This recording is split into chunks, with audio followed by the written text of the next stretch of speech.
수출 많이 했대 그러면 잘하네. 이제 한국은 그런 수준을 넘기 시작했어요. 이란하고 트럼프랑 말이 다르다. 트럼프 대통령이 어떻게 할지는 아마 본인도 모를 거예요. 이란은 제가 생각할 때는 간접적으로 다른 나라들이 다 알아채기 시작한 거예요. 그것도 실전에서 동유럽 국가들의 입장에서는 한국산 무기에 대해서 눈독을 들일 수밖에 없는 상황인 거예요. 미국이 그리고 뭘 선언을 했냐면 강대국은 더 이상 점령하거나 착취하지 않는다. 근데 지금 세계 평화는 미국으로 인해서 미국이 원래 모습으로 돌아가는 거죠. 파병을 하라라고 하는 거는 안 들어주고 있죠. 그건 들을 수 없어요. 그거는 미국 국민의 입장에서도 그건 말이 안 되는 거예요. 왜냐하면 교수님 안녕하세요. 예. 안녕하세요. 마이크 한번 착용 도와드리겠습니다. 자, 안녕하세요. 네, 안녕하십니까. 시청자분들한테 자기소개 부탁드립니다. 예, 안녕하세요. 저는 김정호라고 합니다. 김정호의 경제TV 운영하고 있고요. 연세대학교 서강대학교에서 교수를 합쳐서 11년 했었고 또 그전에는 연구소 생활을 또 한 20년 했어요. 요즘에는 지정학에 대해서 전쟁에 대해서 관심이 많습니다. 그러니까 경제만 따로 설명이 안 되고 따로 이해가 안 됩니다. 전쟁과 같이 엮어서 생각을 할 때만 이해되는 경제 현상들이 거의 대부분인 것 같아요. 그래서 제가 공부하고 강의하던 시절의 내용하고는 완전히 다른 새로 공부한 내용들을 이야기를 하고 있습니다. 러시아부터 시작을 해가지고 꾸준히 전쟁이 있는데 엄청 바쁘시겠어요. 외신들을 제가 좀 여러 개를 찾아보는데 끊임없이 보고 있어야 해요. 보통 하루에 보면 작으면 한 2시간, 많으면 한 3시간 정도까지 외신들을 살펴보는데 계속 새로운 게 나오죠. 아, 그런 정보들을 취합하는 아침에 확인하시나요? 그렇죠. 아침이죠. 아침에 일어나서 씻고 커피 한 잔 마시고 책상에 앉아서 그거 하는 거죠. 그런데 예전보다 훨씬 좋아진 것은 AI가 기능이 아주 좋아져서 영어로 읽는 것보다 속도와 분량이 최소 3배는 되는 것 같아요. 예전 같으면 분량이 많고 시간이 많이 들어서 할 수 없었던 것들을 AI 덕분에 하게 된 것들이 많죠. 그럼 요즘은 좀 더 관심 있게 또는 주의 깊게 보는 정보들이 있을까요? 이란 전쟁이고요. 그리고 반도체 AI,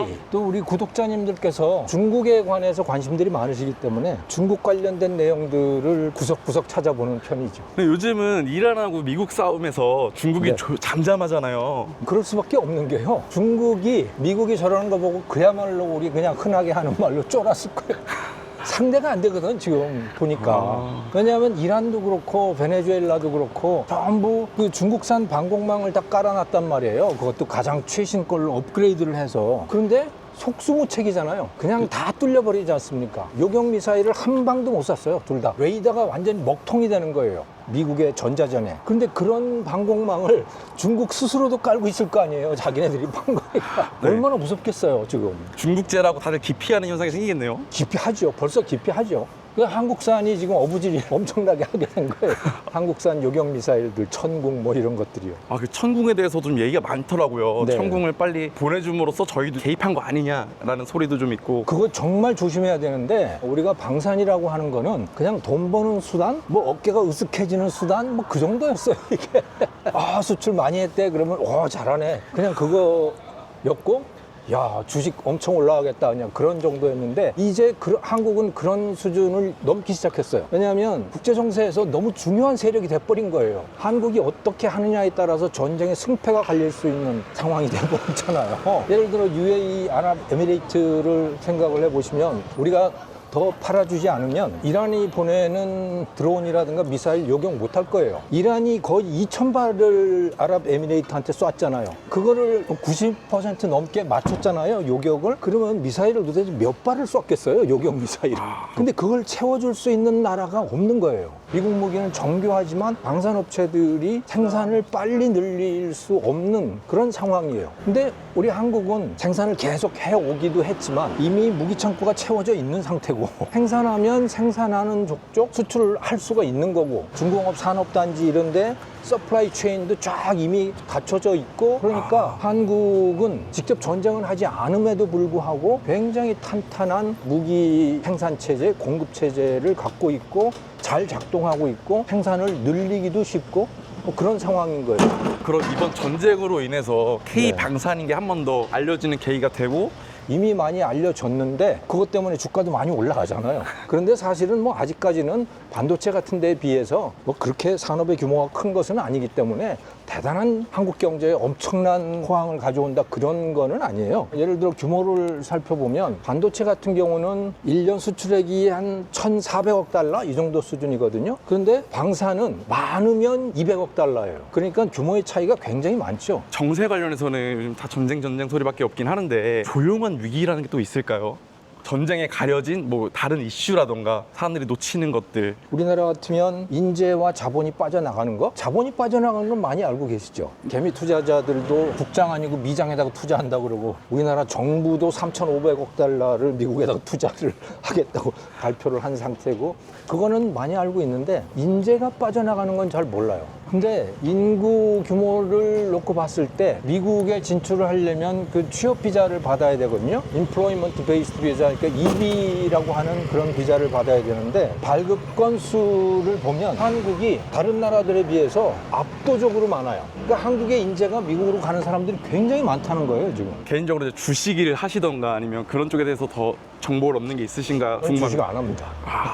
10년도 더 전에 펀드 들어놓은 거 몇 개가 있는데 그냥 웬만하면 쳐다도 안 봐요. 근데 최근에 보니까 꽤 많이 불어났더라고. 근데 이 주식 가격 오르고 내리는 거에 신경 쓰다 보면 본업을 못 하겠더라고요. 그래서 직장 생활 처음 초기에 그때 아예 방향을 정했어요. 나는 주식 투자 안 한다. 수익률이 훨씬 높다, 나한테는. 전쟁으로 인해서 사람들이 이제 관심을 갖게 된 게 기름값이 오른 것 때문에 그런 거에서 앞으로 어떻게 될 것 같으세요? 트럼프 대통령이 어떻게 하느냐, 또 네타냐후 총리가 어떻게 하느냐에 따라 달려 있겠죠. 트럼프 대통령이 어떻게 할지는 아마 본인도 모를 거예요. 이란하고 트럼프랑 말이 다르다. 휴전에 관련해서 어떻게 예측하고 계시는지 궁금합니다. 이란은 제가 생각할 때는 지휘부가 통일돼 있지 않아요. 누가 최고 의사결정권자인지 모르고 아마 없을 가능성도 매우 높고 서로 지가 책임자라고 그럴 가능성이 매우 높은 상황이죠. 현명한 대처가 있을까요? 한국은 이렇게 취해야 된다. 중국일지 미국일지는 선택을 할 필요가 있다고 생각해요. 그 저는 제일 중요하다고 생각하고 더 이상 안미경중은 안 통한다라는 말, 저는 그 말이 맞다고 봐요. 근데 그대로 행동을 해야 된다고 봅니다. 너무 미국한테 휘둘리고 끌려다니는 거는 조심을 해야 되지만 어느 쪽을 선택해야 되느냐라고 하는 데 있어서는 미국 쪽일 수밖에 없다. 왜냐하면 한국인들이 중국 같은 체제에서 살 수 있을까? 만약에 중국과 손을 잡게 되면 우리는 중국처럼 살아야 해요. 근데 한국인들이 그렇게 살기를 원하는가라는 거예요. 절대 아니죠. 중국 말씀하시니까 생각이 난 건데 중국이 그 텅스텐 수출을 제재를 하면서 텅스텐 가격이 확 올랐잖아요. 그 히토류들 그런 것들 다 올랐죠. 참 히토류는 그건 진퇴양난이에요. 왜냐하면 중국이 히토류를 거의 독점하듯이 갖고 있는 이유는 기술이 고급 기술이어서가 아니고 공해 때문에 그렇습니다. 환경 오염. 그러니까 히토류를 정제하는데 방사능하고 오염된 물이 어마어마하게 발생을 한다고요. 중국은 그걸 감수한 거예요. 미국이 1970년대 이전까지만 하더라도 히토류의 최강국은 미국이었어요. 그런데 등소평이 중국은 히토류를 석유처럼 생각하겠다 하면서 히토류에 대해서 많은 투자를 했고 히토류 생산을 위한 오염 물질의 발생 같은 건 그냥 묵인해버리고 이렇게 하면서 미국이 최강자였는데 미국의 히토류 생산 기술들, 투자들 이런 게 다 중국으로 넘어갔죠. 미국 기업들이 중국에 투자도 하고 중국 기업이 미국 기업을 인수하고 그러면서 이제 히토류를 중국이 거의 독점을 했는데 그 덕분에 히토류를 쓰는 산업들이 전 세계적으로 굉장히 발전했어요. 디스플레이에 들어가는 형광 물질이라든가 뭐 여러 가지 그런 히토류를 써서 만드는 제품들, 중국의 히토류 산업 발전하고 동시에 갔다고 보시면 됩니다. 근데 중국이 이제 그걸 무기로 쓰기 시작한 거죠. 우리한테 적대적으로 하면 히토류 공급 안 해주겠어. 이렇게 되니까 이제 문제가 되기 시작한 건데 다른 나라들이 다 고민인 거예요. 엄청난 비용을 감수하면서 히토류를 스스로 생산할 거냐? 그건 대부분 못하죠. 거기에 지금 진퇴양난 고민들이 있는 거죠. 그래서 중국이 그거를 무기화할 수 있는 거예요. 교수님 지금 저희가 어디로 가고 있는지 설명 한번 부탁드리겠습니다. 지금 사이다 경제로 가고 있습니다. 촬영하러 가고 있는 것이죠. 혹시 오늘 어떤 촬영인지 간단하게 얘기해 줄 수 있나요? 오늘 크게 두 가지인데요. 하나는 문근식 교수님을 상대로 한 인터뷰가 있고요. 그거는 핵 추진 잠수함 관련된 이야기들입니다. 또 다른 하나는 제 자체 컨텐츠입니다. 자체 콘텐츠는 그럼 주로 다루시는 것들이 국제 정세인가요? 경제가 곁들여진 지정학, 요즘엔 지경학이라고 하잖아요. 국제 정세와 얽혀 있는 경제적인 문제, 경제적인 현상, 그런 내용들을 요즘에 제가 하고 있는 거죠, 주로.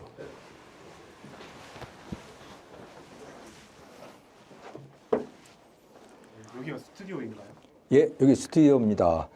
여기는 제가 앉는 자리고요. 여기는 오늘 문근식 교수님이 앉아 계시고 우리나라 잠수함 최고 전문가이시고요. 실제 잠수함 단장을 하셨고 핵추진 잠수함 추진 단장도 하시고 뭐 아무튼 최고 전문가이십니다. 그럼 이제 바로 촬영 준비하시는 건가요? 그렇죠. 네, 알겠습니다. 촬영 이후로 그러면 좀 준비하도록 하겠습니다.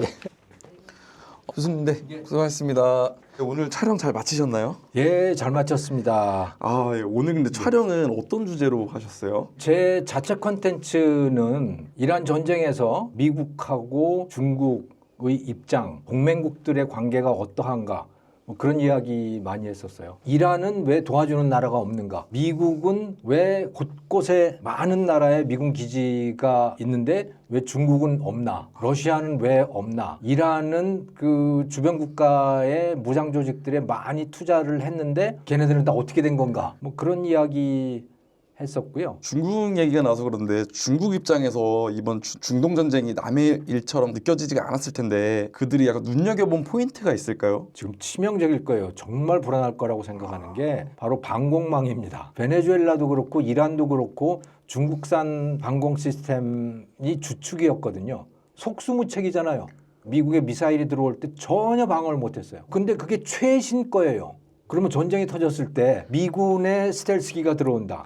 중국의 방공망을 완전히 그냥 장님으로 만들어 놓을 수 있다는 얘기인 겁니다. 그 중국의 입장에서는 뭐 보통 일이 아닌 거죠. 그래서 이게 중국의 군부 숙청이라든가 이런 거와 무관하지 않다고 봐요. 왜냐하면 중국이 지난 10년 동안 중국 인민해방군의 장비에다가도 어마어마한 투자를 했단 네. 말이에요. 겉으로 보기는 그럴듯한데 속에 까보니까 그야말로 고철덩어리처럼 되어버린 상황인 거죠. 그게 이번 전쟁을 통해서 드러난 거고 그러다가 보니까 그게 숙청에 굉장히 큰 빌미를 줬던 거고 중국의 군부의 최고 장성까지도 숙청당하는 거고 지금 이런 상황이 된 거예요. 중국산 메이드 인 차이나라고 하는 게 일반 생활 물자들도 처음에는 그랬어요. 겉으로는 그럴듯한데 속은 완전히 썩어 있는 거 소위 까보중이라고 하는 거 있잖아요. 네. 까보니까 중국산이더라. 근데 지금은 안 그래요. 그렇게 하면 안 팔리거든. 시장에서 계속 반응이 돌아오고 매출에 영향을 미치고 이렇게 되기 때문에 그게 고쳐진 거예요. 그런데 무기는 아니잖아요. 무기는 소비자의 반응이라는 게 없지 않습니까? 소비자의 반응은 전쟁이거든. 지금 이제 해보는 거예요. 해보니까 까보중이야 이게. 그럼 중국은 이제 무기로 이제 실이 생겼잖아요. 혹시 득본 나라도 있을까요? 제일 득본 나라는 러시아죠. 러시아는 그 석유 판매 수입이 줄어들어서 아주 죽을 지경이었거든요. 왜? 서방이 제재를 하잖아요. 러시아산 원유 그거는 국제 가격보다 한 30-40% 값이 쌌어요. 인도도 그렇고 중국도 그렇고 사면 안 되는 석유를 사는 거예요. 최근에는 인도가 그럼에도 불구하고 그걸 샀는데 미국이 인도에다가 50% 관세 때리고 막 그러니까 너 러시아산 원유 사지 마 하고 막 압력을 가했던 거 아니에요. 그러니까 푸틴의 입장에서는 죽을 맛인 거예요. 그런데 이란에서 전쟁이 터져서 유가가 올라가니까 트럼프의 입장에서 이제 이거 어떻게든 기름값을 떨어뜨려야 되는데 그래서 러시아산 원유 제재 지금 완화하고 있는 거 아닙니까? 그런 면에서는 우크라이나에서 죽을 맛인데 우크라이나가 엄청 잘 나가는 측면이 있어요. 드론 때문에 그래요. 드론 전쟁에서 누가 최강자냐? 우크라이나입니다. 실전으로 지금 5년째 되는 거 아니에요. 전쟁을 많이 하면 전쟁 실력이 높아지잖아요. 예전에는 그 전쟁 실력이라고 하는 게 인간의 몸속에 두뇌 속에만 들어가는 거죠. 그런데 지금 우크라이나는 데이터로 만들고 있는 겁니다. 그 팔란티어하고 우크라이나가 지금 협업 중이에요. 전장에서 일어나고 있는 여러 가지의 상황들 이게 데이터화되고 있는 겁니다. 전쟁 AI가 급속도로 만들어지고 있는 거고 그래서 우크라이나의 전쟁 전문가들 실전에서 다져진 그 사람들이 중동에 초청을 받고 있어요 지금. 왜? 최고니까 그들이. 우리나라도 득과실이 있을까요? 우리나라의 실은 기름이죠 뭐. 미군 기지에서 미사일들이 빠져나가고 있는 거 우리도 많이 갖고 있긴 하지만 그래도 영 뭔가 찜찜한 게 있는 거죠.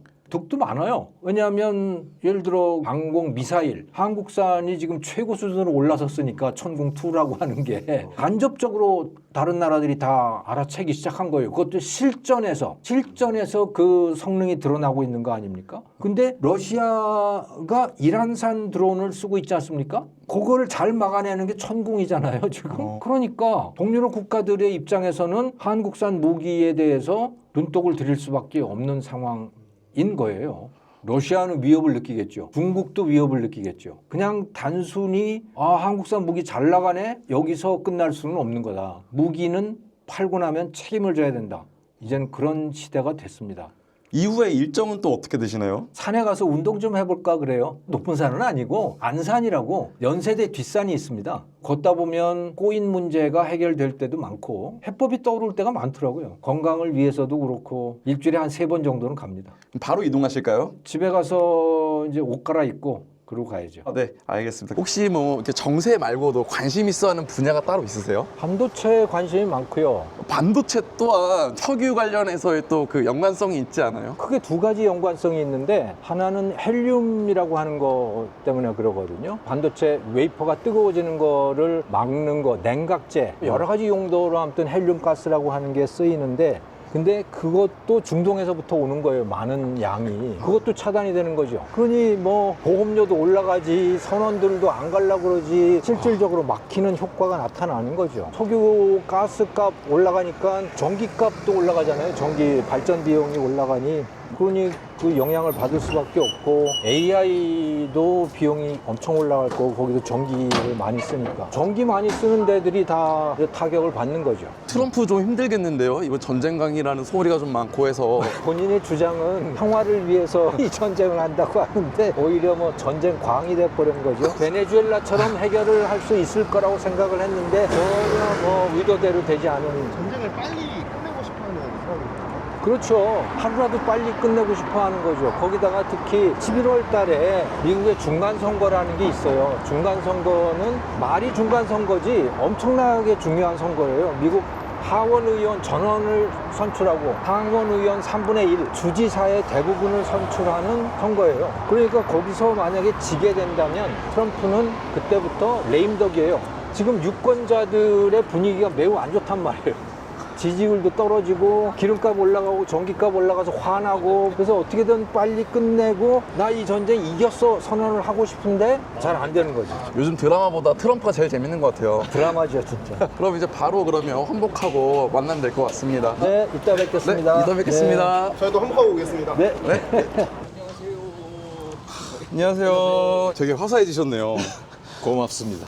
옷을 보니까 저희 코스가 좀 많이 높은가요? 아니요, 안 높아요. 무학정이라고 하는 데가 한 200m? 요즘에 이제 책을 쓰고 있는데 책 쓰는 거 아이디어 정리도 좀 하고 책상에 앉아 있으면 생각이 정리가 잘 안 돼요. 계속해서 궁금한 거 새로 찾아보고 질문이 꼬리에 꼬리를 물고 계속 이어지는 바람에 책상에 앉아 있으면 결론을 잘 못 내겠더라고요. 한 20-30분 걸으면 생각이 정리가 되고 결론이 떠오르고 그럴 때가 많아요. 책은 혹시 어떤 주제로 쓰고 계세요? 지금 가제로 해서 글로벌 경제 패권 500년. 옛날에는 스웨즈 운하라고 하는 게 없었기 때문에 실크로드로 내륙으로 가든가 아니면 바다로 갔어야 됐는데 한 번도 바다로 누가 가본 적이 없는 거예요, 거기를. 포르투갈이 바다의 항해에다가 투자를 많이 했고 결국은 육지의 끝을 발견하게 된 거죠. 인도로 갈 수 있게 된 거예요. 중국의 실크, 인도의 뭐 향신료, 예전에는 그게 실크로드로 왔단 말이에요. 그 실크로드가 다 막혀버렸어요. 그래서 후축 가격, 비단 가격 이런 것들이 엄청나게 올라간 거야. 그래서 희망봉을 결국은 찾았고 아시아로 진출을 하게 된 겁니다. 역사를 특히 경제 패권이라고 하는 관점에서 쭉 조명을 하는 겁니다. 현재 호르무즈 해협에서 배들이 묶여 있잖아요. 실크로드처럼 육지로 향하는 길은 없나요? 육지로 향하는 길이 있어요. 있는데 코스트가 너무 많이 드는 거죠. 그거는 시간도 굉장히 많이 걸리는 데다가 이 벌크를 할 수가 없잖아요. 유조선 같으면 어마어마한 덩치에다가 때려 넣고서 그냥 가잖아요. 수송비가 굉장히 싸죠. 육지로 하게 되면 굉장히 비싸요. 그래서 중국이 이런 일이 생길까봐 미리 투자를 했어요. 말라카 해협이라고 하는 데가 중국 유조선이 거기를 다 통과를 해야 되는 거예요. 근데 그게 미국한테 목줄을 잡히기가 딱 좋은 상태인 거예요. 만약에 말라카 해협에 무슨 문제가 생기면 파키스탄의 과다르 항구라고 하는 데다가 거기서부터 송유관으로 하겠다라고 송유관을 쫙 깔았어요. 근데 거의 안 써요.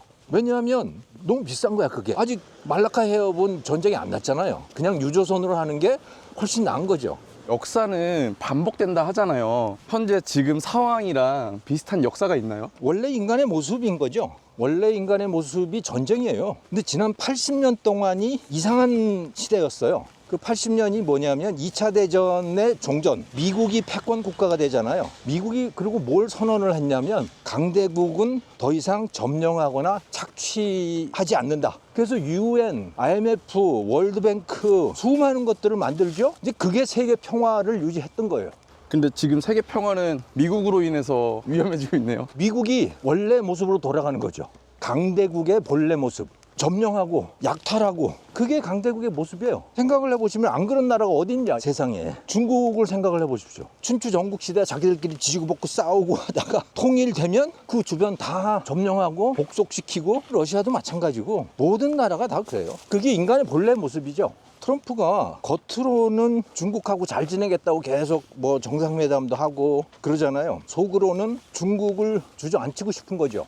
중국하고 타협을 해서 중국을 친구로 둔다든가 이런 거는 할 수 없는 거죠, 기본적으로. 중국은 이제 미국의 적이 됐어요. 중국이 1980년 그 무렵부터 시진핑이 주석이 되기 이전까지 미국은 중국을 친구라고 생각했어요. 일본이나 독일이나 이런 나라들처럼 될 거라고 기대하고 예상했어요. 과거에 철천지 원수였는데 같은 편으로 끌어안고 경제 원조도 해주고 그들이 만든 물건을 사주고 세계에서 가장 잘 사는 나라가 되잖아, 그 나라들이. 트럼프가 배신감을 좀 많이 느끼는 것 같아요. 불만이 쌓이면 이 전쟁 이후에 타격이 오지 않을까요? 그렇죠. 불안하다 그럴까? 한국은 특히 이제 문제가 되는 게 중국과의 관계거든요. 미국하고 충돌은 사실 근본적일 수는 없어요. 근데 중국과의 관계에 있어서 예를 들어 미국하고 중국이 전쟁이 났을 때 저 나라가 미국 편을 들까 중국 편을 들까, 그거는 미국에게 치명적인 문제 아닙니까? 한국 애매모호하거든요. 이게 중국도 일본은 막 때리잖아요. 중국이 웬만하면 기분 나빠도 웬만하면 끌어안으려고 그러고. 머리 비우러 등산하신다고 하는데